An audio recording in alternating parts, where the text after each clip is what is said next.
আমরা সকলেই জানি পুরাণে যে সমস্ত দিব্য অস্ত্র ছিল তার মধ্যে সুদর্শন চক্র হলো অন্যতম এবং সেটির একমাত্র অধিকারী ছিলেন ভগবান বিষ্ণু। কিন্তু কিভাবে এই সুদর্শন চক্র আবিষ্কার হলো এবং কি রয়েছে এই সুদর্শন চক্রের মধ্যে, আসুন আমরা এই ভিডিওর মাধ্যমে জেনে নিই। নমস্কার প্রিয় দর্শক, রহস্যের ব্যারিজাল চ্যানেলে আপনাদের সবাইকে স্বাগত। আপনারা যারা এই চ্যানেলে নতুন এসেছেন তারা চ্যানেলটিকে সাবস্ক্রাইব করে বেল আইকনটি প্রেস করে নেবেন। চলুন শুরু করা যাক। হিন্দু ধর্মে ত্রিদেব সম্পর্কে কে জানেন না? ব্রহ্মা, বিষ্ণু এবং মহেশ্বর। একজন এই বিশ্বের সৃষ্টিকর্তা, একজন পালনকর্তা এবং অন্যজন রক্ষাকর্তা। এই তিনজনের ক্ষমতার কোনো সীমা ও পরিসীমা নেই।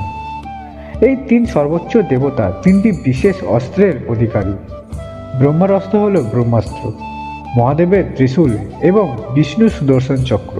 শ্রী বিষ্ণু এবং তার অন্যতম অবতার শ্রীকৃষ্ণ এই সুদর্শন চক্র ব্যবহার করে অনেক দানবের হত্যা করেছেন। সুদর্শন চক্রে সুদর্শন শব্দটি তৈরি হয়েছে দুটি আলাদা শব্দ জুড়ে, সু এবং দর্শন। এর অর্থ যার দর্শন পাওয়া শুভ। পুরাণে যা কিছু দিব্য অস্ত্রের কথা জানা যায় তার মধ্যে একমাত্র সুদর্শন চক্রই সবসময় গতিশীল অবস্থায় থাকে। কিভাবে এই সুদর্শন চক্র তৈরি হলো তা নিয়ে একাধিক কাহিনী পাওয়া যায়।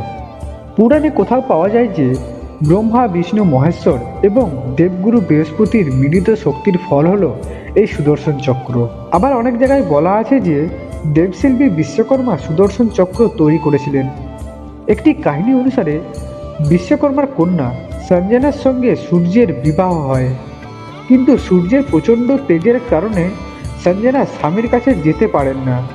তখন বাবাকে এসে বলায় তিনি সূর্যের তেজ কিছুটা কমিয়ে দেন। সূর্যের তেজ কমানোর ফলে অতিরিক্ত তেজ গুঁড়োর মতো চারপাশে ছড়িয়ে পড়ে। এই গুঁড়ো সংগ্রহ করে তা দিয়ে তিনটে জিনিস বানান বিশ্বকর্মা। একটি হলো পুষ্পক রথ, দ্বিতীয়টি মহাদেবের ত্রিশূল এবং তৃতীয়টি সুদর্শন চক্র।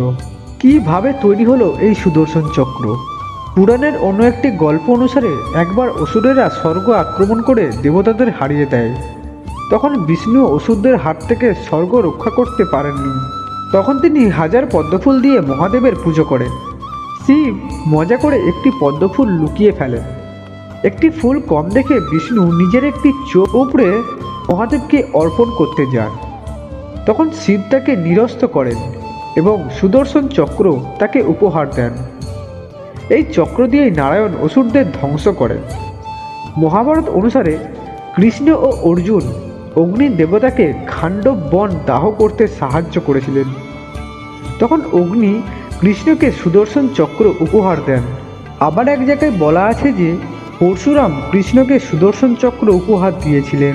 এই সুদর্শন চক্রের বিশেষত্ব হলো এটি মনের গতিতে চলে এবং শত্রুকে ধ্বংস করে তবেই আঙুলে ফিরে আসে। যাকে উদ্দেশ্য করে সুদর্শন চক্র ছোড়া হবে গোটা বিশ্বে কোনো স্থানে তিনি লুকিয়ে পার পাবেন না। পুরাণ অনুসারে 1 সেকেন্ডে কয়েক লক্ষবার ঘুরতে পারে সুদর্শন চক্র।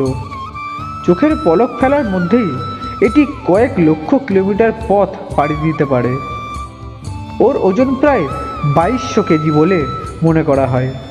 এর ব্যাস 12 থেকে 30 সেন্টিমিটারের মধ্যে।